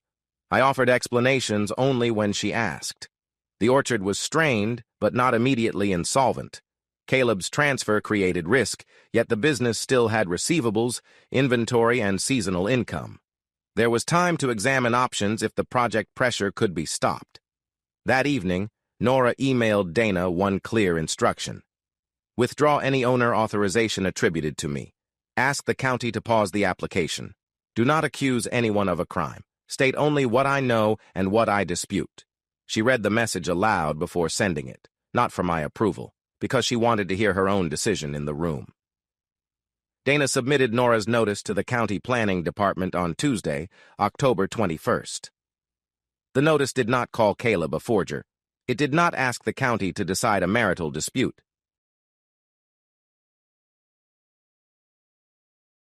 It stated 3 facts. Nora owned the land. She disputed the owner authorization attached to the application. She did not consent to the project proceeding as submitted. Dana attached a certified copy of the deed and requested that staff treat the application as incomplete while the authorization question was reviewed. At that point, the formal representation could no longer remain private. Caleb was the listed project contact, and ordinary process required that he receive notice affecting the application. He learned that Dana represented Nora when the county copied him on its response. Until then, he had known only that Nora might have consulted a lawyer. He still did not know about June's preserved video or the full digital signature evidence. His first message to Nora arrived 11 minutes later. "You hired a lawyer against your own husband. Nora saved it." The second came 3 minutes after that. "Your father finally got what he wanted. She saved that one too." Dana advised her not to answer either accusation. The question before the county was authority, not motive. That same morning, Lila Grant sent the Conservancy's written statement. It identified the recorded easement by instrument number and confirmed that it remained in force. Valley Land Conservancy had not approved an amendment, had not promised a routine release, and had not authorized anyone to represent otherwise. Lila avoided declaring the project impossible. She stated that the proposed intensity raised substantial questions under the existing conservation terms and would require formal review. Priya arrived at the orchard shortly after 9. She wore a reflective vest over a brown field jacket and carried measuring tools and a tablet protected by a rubber case. I did not become the engineer of record simply because I knew the land. I walked with her only when she asked. Nora provided written access authorization. Priya began at the county road, inspected the entrance, and followed the visible drainage route toward Ruth Bell's property. She photographed fixed features, noted pipe sizes, and compared the submitted exhibit with available county elevation data. At the lower row, she stood where the map showed a proposed culvert. "There is no current structure here," she said. "No," Nora replied. "Do you know whether test pits or field survey markers were placed?" "Only the stakes near the upper entrance." Priya examined the pink and blue flags. None bore a survey company identification. She asked me to explain the old benchmark history. I did so briefly. R-17 was abandoned after the crossing work in 2011. The old monument was disturbed. The county moved to a newer control network. Do you know whether anyone re-established it privately? No. Then we state that we found no supporting information, not that re-establishment was impossible. That was precisely why Nora needed her. Priya spent nearly 4 hours on the property. She did not attempt a complete drainage design. Her assignment was narrower. Determine whether the submitted exhibit contained enough current, reliable information to support the land use assumptions being presented. Her initial memorandum reached Dana late that afternoon. The findings were restrained. Existing and proposed contours were not clearly distinguished. The retired benchmark appeared without supporting field documentation. The Bell swale and current runoff pathway were not adequately represented. The proposed impervious area required a current drainage analysis. The submitted material was insufficient to establish that downstream impacts had been addressed. It did not say the venue could never be built. It said the application had not shown that it could be built as represented. Dana sent the notice, conservancy statement, and Priya's initial memorandum to planning staff. Caleb and Blue Ridge were entitled to receive material placed in the official application record. What remained private were Nora's communications with council, June's recording, and the preserved source files under review. County staff responded late Tuesday. Public notice for the November 17th hearing had already been issued. Neighbor letters had been mailed. The matter could not simply disappear from the schedule without an administrative record explaining what occurred.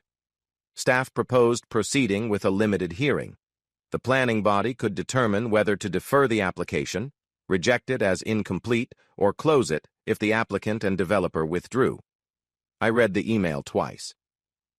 "So we still have to go through a public hearing," I said. Dana looked at me over the conference table. "You say that as if lawful process should produce immediate emotional relief. Nora owns the property. She says she does not authorize the application. That is powerful. It does not prevent the county from documenting why an advertised matter is being closed. What if Caleb uses the hearing to attack her? He may. Then why give him the room? Because he is already in the record, Blue Ridge has financial interests, neighbors received notice, and the county should resolve the application transparently." I did not like it. For years, I had believed people became frustrated with government because they did not understand process. Sitting beside my daughter, I remembered that process could be understandable and still feel painfully slow. Nora rested one hand on the hearing packet. "What do I need to do?" "Continue being precise," Dana said. "Do not claim what we cannot prove. Do not argue with Caleb online. Be prepared to answer whether you currently authorize the application." "I don't." "Then that answer will matter more than any speech." That evening, Caleb published a statement on the local community page. He wrote that a retired county employee was using old government relationships to destroy a job-creating project. He said Nora had been pressured by a father who could not accept change. He did not mention the copied signature. He did not mention the $42,000. He did not mention the easement. By sunrise, dozens of people had shared his version. By Wednesday morning, people at Miller's Diner were discussing our orchard over biscuits and coffee. I knew because I went there every Wednesday after collecting mail. I considered changing my routine, then decided that avoiding the place would create its own kind of story. Conversations lowered when I entered. A man from a local fencing company lifted 2 fingers in greeting, but did not invite me to his table. Near the register, a woman I recognized from the farm stand whispered to her husband while looking toward me. I ordered coffee and eggs. Marlene Miller set the mug down. "You doing all right, Elias?" "I'm upright." She leaned closer. "Caleb says the orchard will close if this project fails." "Caleb is entitled to speak for Caleb." "Is Nora closing it?" "That is Nora's business to explain." Marlene gave me a frustrated look. "You always did answer a question like a county memo." That criticism was fair. When I reached the orchard later, 6 seasonal employees were gathered outside the packing shed. Caleb's post had frightened them. 2 believed the event venue would create full-time work. Another had heard that payroll might stop before Thanksgiving. Nora met them without Caleb. She stood beside a stack of empty produce bins, holding a clipboard but no prepared speech. "I cannot promise that every orchard job will remain exactly the same," she told them. "I can promise that current payroll commitments will be met. No completed sale exists. I have not approved the pending project, and I am reviewing a smaller operating plan." A picker named Luis asked whether I had blocked the development. Nora looked toward me. I was standing near the loading dock. "My father found questions in the technical documents," she said. "I made the decision to dispute my authorization." "Would the venue save the orchard?" another worker asked. "I don't know. A project cannot save us if its financial and engineering assumptions are unreliable." She explained that harvest operations would continue and that she would speak individually with anyone concerned about scheduled hours. She did not blame Caleb or reveal private marital details. That meeting accomplished what my own defense could not. Nora placed her voice back inside a story Caleb had been telling for her. That afternoon, Dana attended a pre-hearing conference with county staff, Nora, Caleb, and Martin Vale from Blue Ridge Gatherings. I was not a party and did not attend. Nora told me what happened afterward. Martin was a careful man in his 50s who wore rimless glasses and carried every document in a leather portfolio. He had believed Caleb possessed authority to coordinate the project and that Nora's approval would be routine. The disputed authorization changed his posture. So did Lila's statement. "Our understanding was that the Conservation Amendment had preliminary support," Martin said. Caleb replied that the Conservancy had invited a concept plan. Lila's written statement showed that an invitation to submit information was not support. Martin asked why the $42,000 feasibility advance was unavailable. Caleb called it a temporary intercompany allocation. Nora said she had not approved the transfer. Dana did not threaten litigation. She asked Martin to identify the contractual section authorizing Caleb to move feasibility money into a separate grading company. He could not. Martin did not withdraw Blue Ridge's support at the conference. He said his company needed to review its exposure, consultants, and repayment options. That uncertainty angered Caleb more than a direct rejection would have. After the meeting, he waited for Nora in the courthouse hallway. "You can still fix this," he told her. "How?" "Stand with me at the hearing. Tell them you panicked because Elias confused you." "I'm not confused. Every technical problem can be corrected later." "Then why did the application hide them now?" "It didn't hide anything. Preliminary plans change." "My signature shouldn't." Caleb lowered his voice. "We handle that inside the family. If you make this public, there is no coming back." Nora looked at him for a long moment. "You made it public at June's award ceremony." Then she walked away. That night, Caleb expanded his campaign. He contacted several orchard vendors and suggested I was trying to force the property back under my control. He told a former county contractor that I had used private records unavailable to ordinary citizens. Tessa Ward called me from her personal phone. "I heard my office mentioned," she said. "I requested public records and certified copies through the counter." "I know. The request is logged. Do you need me to do anything?" "No, do less. Let the record answer." Tessa had always possessed a gift for reducing a man's role to its proper size. The county expected enough public attendance that the courthouse meeting room would not satisfy capacity and access requirements. On Thursday afternoon, planning staff announced that the November 17th hearing would be moved. The location appeared at the bottom of the notice, Rockingham Valley High School Auditorium. June read the email over Nora's shoulder. "The same room?" "The same room," Nora said. June opened her phone but did not play the ceremony video. "He stood on that stage and said it was finished." Nora placed a hand over hers. "This hearing is not about embarrassing your father." "I know. It is not about punishing him." "I know that too." June looked toward me. "Then what is it about?" I thought of the blue folder in Nora's lap, the old benchmark. The map line that moved water away from Ruth's property without moving one shovel of earth. "It is about putting the actual record in the room," I said. The auditorium would be familiar, but the order would be different. Caleb had used it to announce Nora's decision. When we returned, the county would ask Nora to state it for herself. On Monday, November 17th, I returned to the auditorium where Caleb had announced the orchard's sale. This time, the folding tables on the stage belonged to the County Planning Commission. A projector screen displayed the application number, parcel map, and hearing rules. Staff had placed additional chairs along both aisles, and people continued entering until nearly every seat was occupied. Nora sat in the front row beside Dana. I sat behind them with June. Ben, Priya, Ruth, and Lila occupied seats nearby. Martin Vale sat at a separate table with Blue Ridge Gatherings Council and 2 project consultants. Caleb sat alone at the applicant's table. He looked composed. He wore a charcoal jacket and had arranged several binders in front of him. If I had not known him, I might have seen only a businessman prepared to defend a difficult proposal. Public accountability does not require a person to look guilty. It requires the record to be stronger than appearance. The commission chair called the matter shortly after 7. County planning staff began with procedure. The application proposed an event venue, parking area, and expanded access road on the 38-acre Mercer Orchard parcel. Public notice had been issued, but the property owner had since disputed the authorization attached to the filing. Staff did not announce that Caleb had forged anything. They did not state that the project was dangerous. They stated that questions concerning consent, conservation restrictions, and technical sufficiency remained unresolved. Dana spoke next.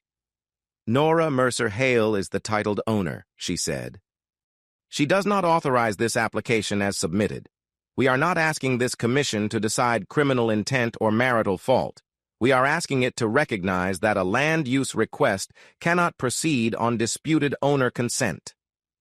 She submitted Nora's written denial, the certified deed, and the operating agreement defining Caleb's management role.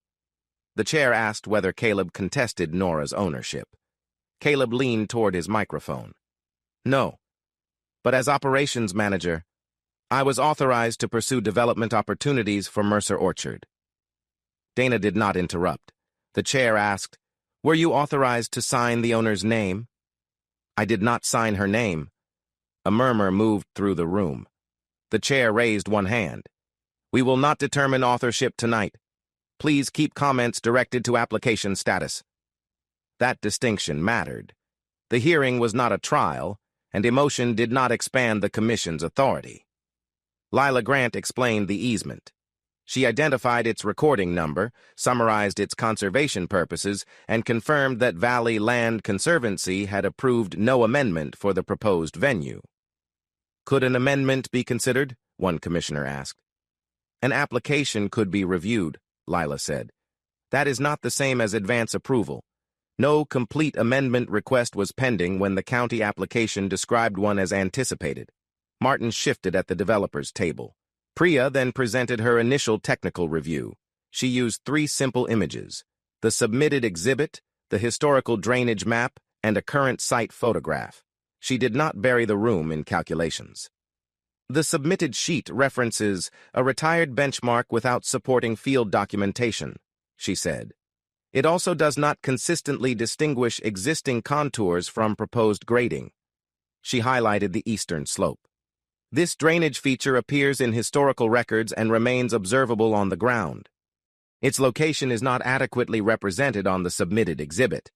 A commissioner asked whether that meant the event venue could never be built. No, Priya said. It means the material before you does not establish that the proposed development can manage runoff without unacceptable downstream effects. That conclusion would require current survey control, field data, and a complete drainage analysis. Caleb requested permission to respond. These are preliminary plans, he said. Every project changes during engineering. Mr. Mercer has convinced my wife that ordinary design development is evidence of wrongdoing. The chair looked toward me. Mr. Mercer, are you presenting expert testimony tonight? No, I said. I am here as Nora's father and as the person who preserved the historical maps. Ms. Shah is the current reviewing engineer. It was the shortest useful answer I could give. Ben identified his green field notebook and explained the old swale location. I can tell you what I measured and observed at the time, he said. I cannot certify current conditions. The current exhibit appears to use information derived from older work without explaining how that information was updated. Ruth followed. She did not carry a binder. She brought 4 enlarged photographs. This is my driveway in May, she said. This is the same ditch in August. This is the road shoulder after the October rain. I am not an engineer. I am showing you where I watched the water go. Her plain account quieted the room. During public questions, Caleb repeated that no sale had been completed and claimed his auditorium announcement had been motivational language, not a legal representation. Dana looked back at June. June's hand tightened around her phone. She had agreed the video would be used only if Caleb minimized or denied what he had said. Dana asked the chair whether the commission would accept the original recording for the limited purpose of establishing the public statement and date.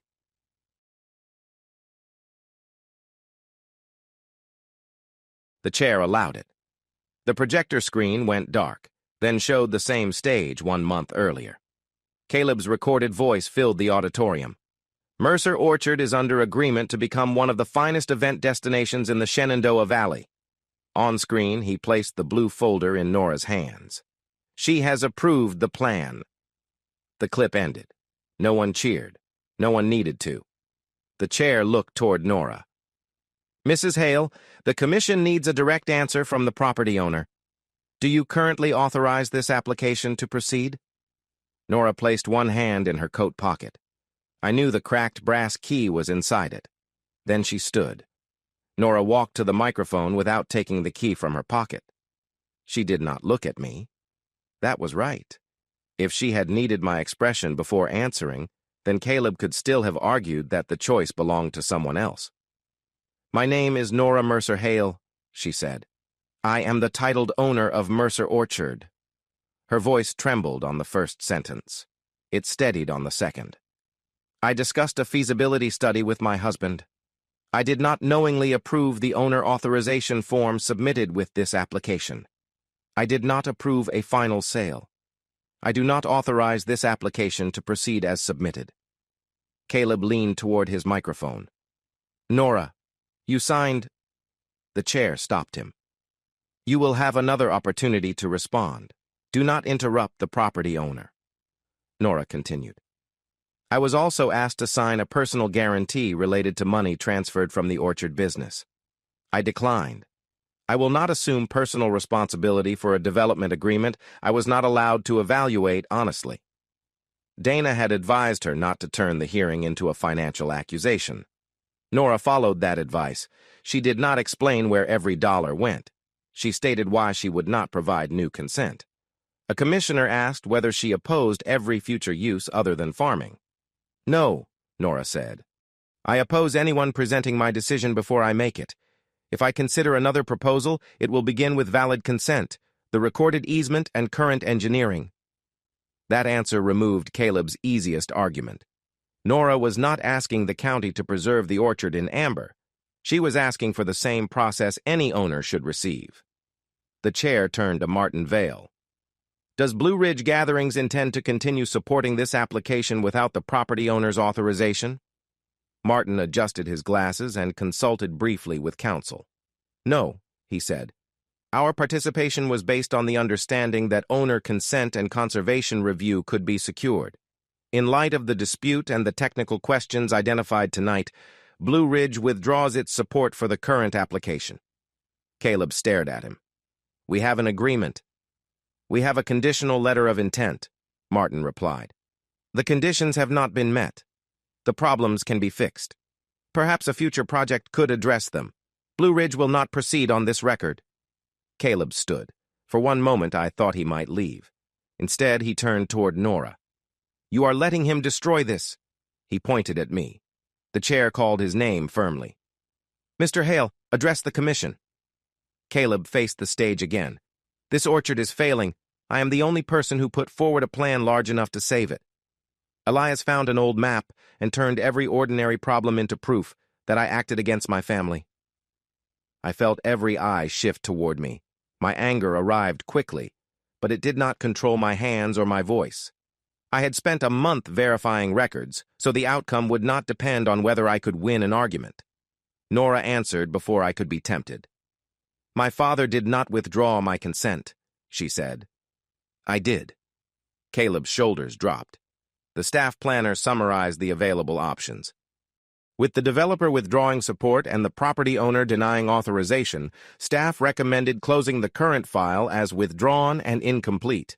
Any future proposal would require a new submission, valid owner consent, easement review, and sufficient engineering. The commission voted without drama.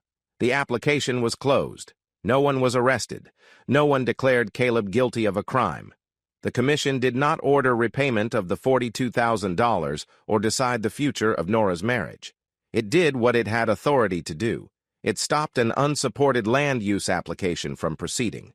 After adjournment, people gathered in small groups beneath the auditorium lights. Some approached Ruth to ask about her driveway. Several seasonal employees spoke quietly with Nora. Tessa was not present, but the certified records she had processed rested in Dana's hearing binder. Priya handed Nora a short list of drainage repairs worth considering even without development. The lower inlet needs clearing, she said. The irrigation leak is contributing less than the storm runoff, but repairing it will help stabilize that corner. Lila offered to meet with Nora about permitted agricultural uses, including a farm stand expansion and community plots. Ben shook my hand. You did well not testifying beyond your lane. Coming from a surveyor, that sounds like a property joke. It was. June stood near the stage, looking at the place where she had received her award. You all right? I asked. I think so. Your video helped establish what happened. I know. It did not decide what happened to your parents. I know that too. Across the room, Caleb closed his binders. Martin approached him with counsel, and their conversation remained too distant for me to hear. I did not invent the words. Nora joined me near the aisle. For a few seconds, neither of us spoke. Then she took the brass key from her pocket and set it in my palm. I didn't need to show it, she said. No. I just needed to remember whose decision I was making. I closed my fingers around the key. Outside, the November air was cold enough to sharpen every breath. We had stopped the application, but the orchard still had bills. The developer still had a claim involving its advance.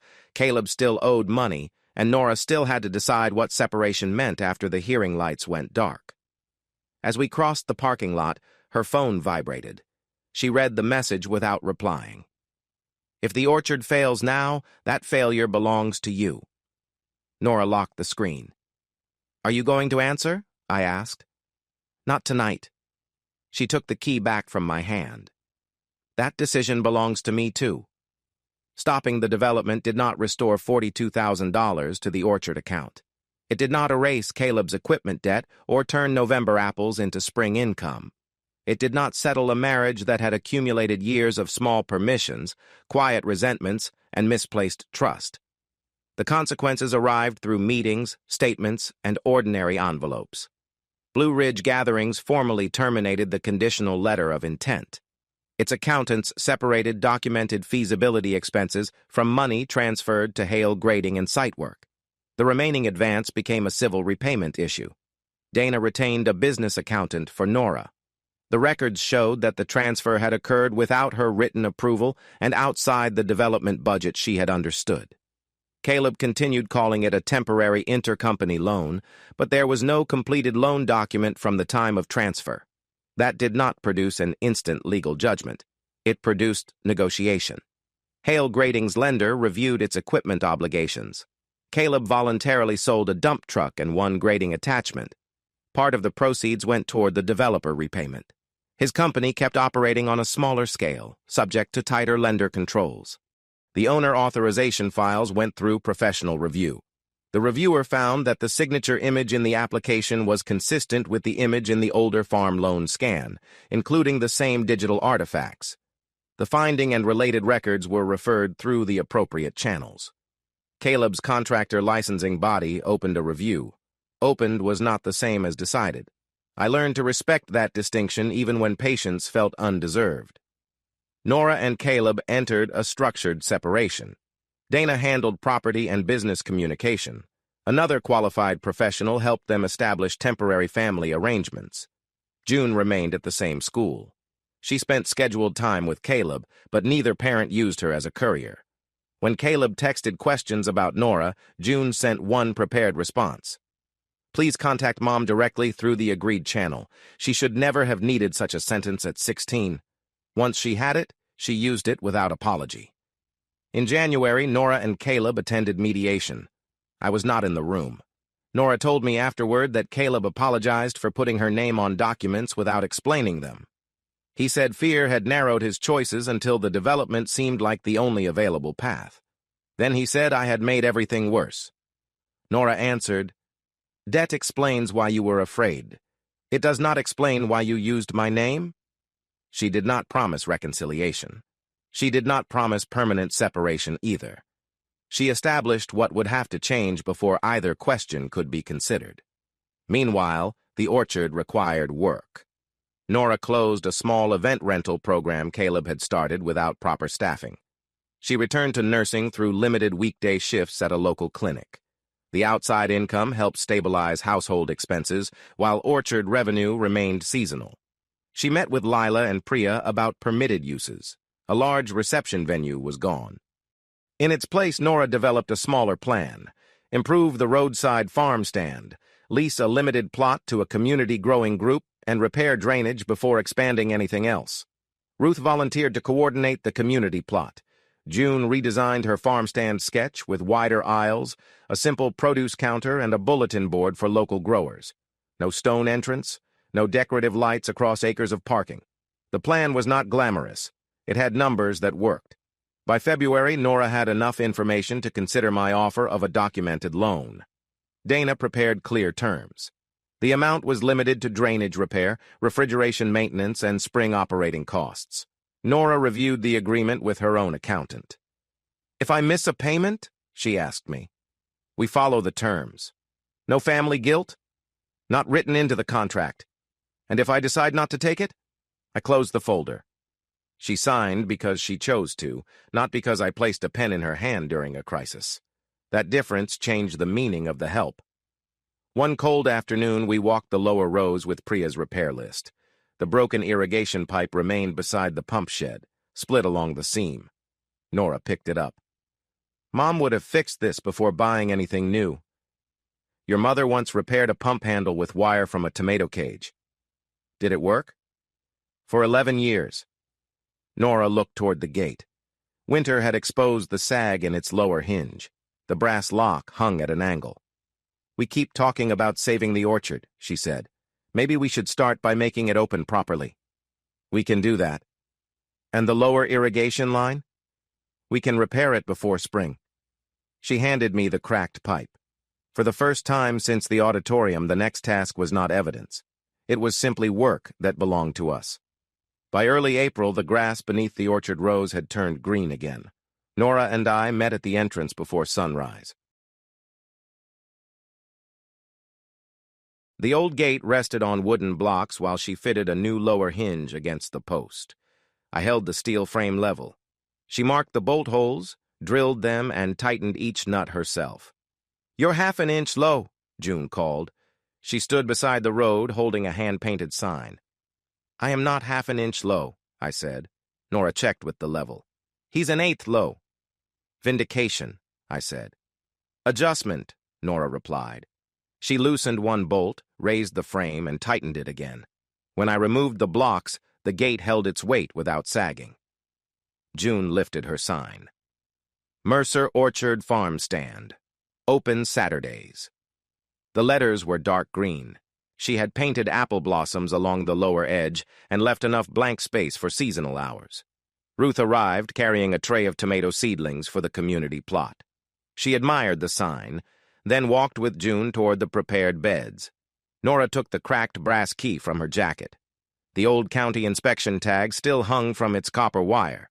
Caleb had once dismissed it as an old key to a place that would soon disappear.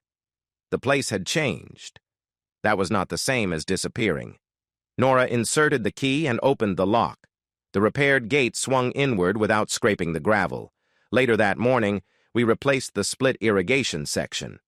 Nora opened the valve slowly while June waded downhill. A thin stream moved through the repaired channel, past the lower row, and stayed inside the bank. We walked beside it, following the water as Miriam had taught us. No document could guarantee the orchard would remain in the family forever. Nora might farm it for 20 years. She might lease more of it.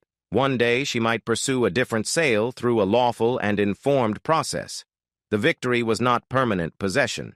It was restored choice. I had spent years believing that respecting my daughter meant remaining silent unless she specifically requested help. Caleb had used that silence to make his urgency sound like the only available truth. I learned that support required more than standing back. It required offering facts without demanding obedience, giving help without buying authority, and accepting that the final answer might not be mine.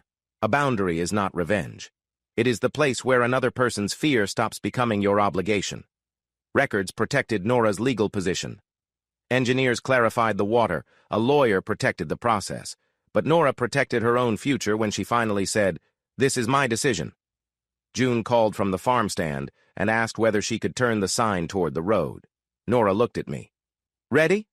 I released the gate and stepped aside. "Your call." She smiled and pushed it fully open.